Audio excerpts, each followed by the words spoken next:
क्या हाल चाल है भाई लोग। आप सभी लोगों का स्वागत है infinity learn NEET by Sri Chaitanya में। करंट इलेक्ट्रिसिटी एक बेहद इंपॉर्टेंट चैप्टर नीट के पॉइंट ऑफ व्यू से।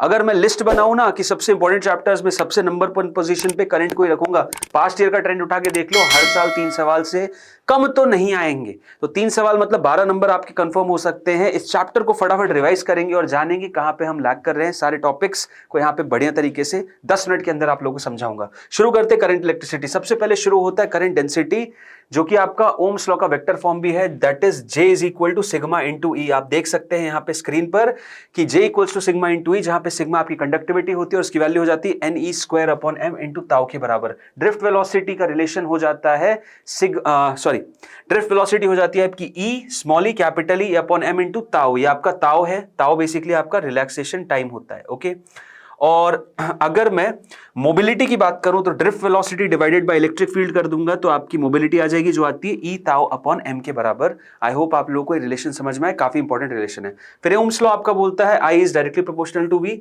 तो आई की वैल्यू वी बाय आर हो जाती है। आर यहाँ पे रेजिस्टेंस हो जाता है। लिमिटेशंस ऑफ ओम्स लॉ ये है कि भाई देखो, कुछ हर मटेरियल ओमिक रिलेशन फॉलो नहीं करता, कुछ करते हैं कुछ नहीं करते।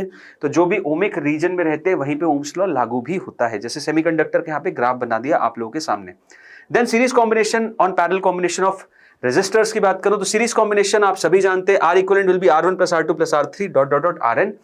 सब में करंट सेम रहता है, वोल्टेज अलग अलग रहता है। पैरेलल में R1 R2 R3 का एडिशन हो जाता है 1 upon R equivalent equals to 1 upon R1 1 upon R2 1 upon R3। इन सब में वोल्टेज सेम रहता है, करंट अलग अलग रहता है।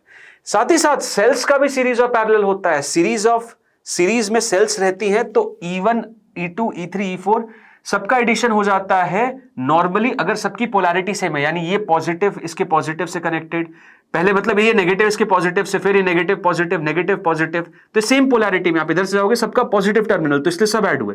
मान लो कोई एक पोलैरिटी अपनी चेंज करके यहां नेगेटिव ये पॉजिटिव कर लेता है, ये वाला E3, तो यहां माइनस E3 आ जाता। ठीक है, उसके बाद इनके इंडिविजुअल इंटरनल रेजिस्टेंस भी होंगे, तो इन सबके इंटरनल रेजिस्टेंस का R equivalent R1 plus R2 plus R3। ये पोलैरिटी पर डिपेंड नहीं करता, ये तुम पॉजिटिव इधर रखो नेगेटिव इधर रखो, जो रखना रखो, R इक्विवेलेंट हमेशा R1 प्लस R2 सारे Rn तक जुड़ेगा।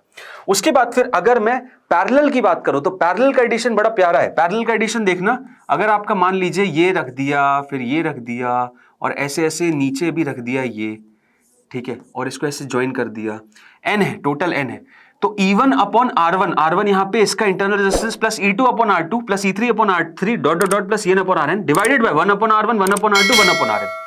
अब ऊपर जो आप देख रहे हैं यहां पे पोलैरिटी अगर चेंज हो जाएगी तो ऊपर नेगेटिव साइन आ जाएगा, लेकिन नीचे तो एज इट इज रहेगा। ठीक है, तो ये EMF इक्विवेलेंट आता है जब पैरेलल में हो, और R इक्विवेलेंट कितना हो जाता है 1 upon R equivalent equals to 1 upon R1। ये सारे इंटरनल रेजिस्टेंस का पैरेलल इक्विवेलेंट आता है। तो सेल्स का भी सीरीज और पैरेलल आपको पता होना चाहिए। अब इस पे बहुत सवाल आते हैं कि भाई बैटरी डिस्चार्जिंग और चार्जिंग में उसके अक्रॉस टर्मिनल पोटेंशियल डिफरेंस कितना होता है। तो जब कभी मैं बैटरी की डिस्चार्जिंग की बात करूंगा, बैटरी का डिस्चार्जिंग मतलब उसके पॉजिटिव से करंट निकल रहा है और रेजिस्टर में जा रहा है, और बैटरी के चार्जिंग की बात करूंगा तो उसके पॉजिटिव में करंट जा रहा है। तो जब भी जा रहा होगा तब पोटेंशियल डिफरेंस या terminal potential difference E plus IR हो जाता है, मतलब उसके ओरिजिनल से ज्यादा हो जाता है। और जब भी डिस्चार्जिंग हो रही रहती है उसके across potential difference E minus IR होता है, आपको पता होना चाहिए।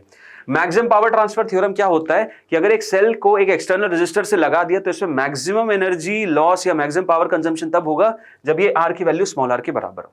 ठीक है, तो आपको पता होना चाहिए। ये ग्राफ हो जाता है पावर और R की वैल्यू के बीच में। अब इलेक्ट्रिकल इंस्ट्रूमेंट्स पे जाते हैं तो सबसे पहले आता है मेरा गैल्वेनोमीटर। गैल्वेनोमीटर एक ऐसा डिवाइस है जो मेरे को बताता है करंट कैसा चल रहा है, क्या मैग्नीट्यूड है और किस डायरेक्शन में चल रहा है सर्किट में। ठीक है, अब इस गैल्वेनोमीटर को एमीटर में भी कन्वर्ट कर सकते हैं और वोल्टमीटर में भी कन्वर्ट कर सकते हैं। डायरेक्ट सवाल आ चुके हैं, जरा फटाफट देखो।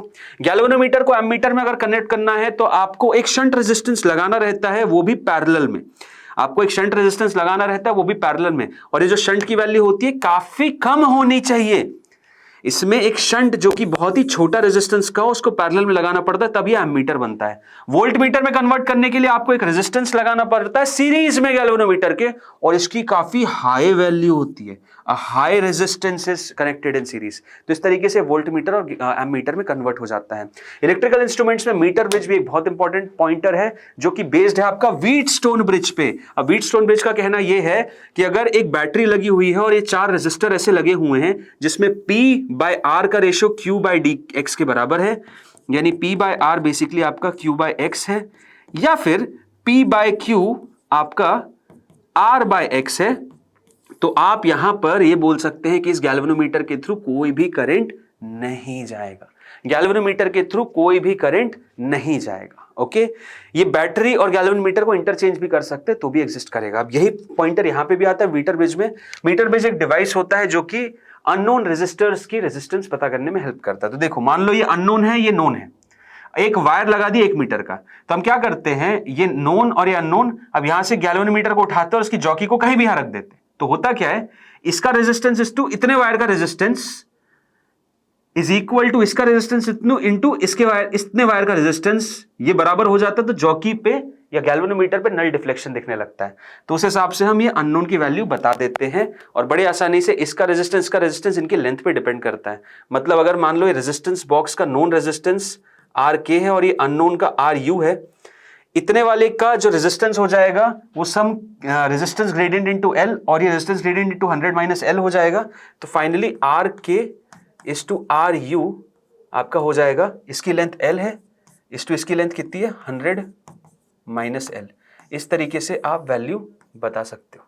ठीक है, R K is to R U will be equal to L upon 100 minus L, ये बेसिकली आपका वैल्यू हो जाती है, R K is to R U equals to L upon 100 minus L. ठीक है, तो इसके साथ मैंने करंट इलेक्ट्रिसिटी, जैसा मैंने बोला था, अंडर 10 मिनट्स आपको पूरा बता दिया है। अब देखो यार, करंट इलेक्ट्रिसिटी पढ़ना अलग बात है, उसके बेसिस पे सवालों को सॉल्व करना बहुत इंपॉर्टेंट है। सवाल सॉल्व करने के लिए आप CYOT फीचर यूज कर सकते हैं आपका, और उसके बाद खुद को एक रियल लाइफ एनालिसिस देने के लिए कि आप कितना बेटर परफॉर्म कर रहे हैं, आप टेस्ट सीरीज ज्वाइन कर सकते हैं। लिमिटेड टाइम ऑफर पे 50% ऑफ पे चल रही है 2999 पे।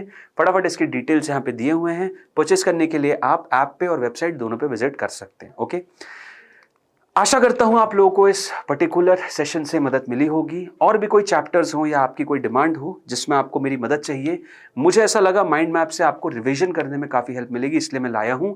अगर अच्छा लगा तो ज़रूर बताइएगा, बुरा लगा तो भी बताइएगा, और कुछ और आपकी रिक्वायरमेंट हो तो भी ज़रूर बताइएगा, कोशिश करूंगा पूरी करने की। मिलेंगे अगले वीडियो में, तब तक के लिए thank you, bye bye and take care all of you.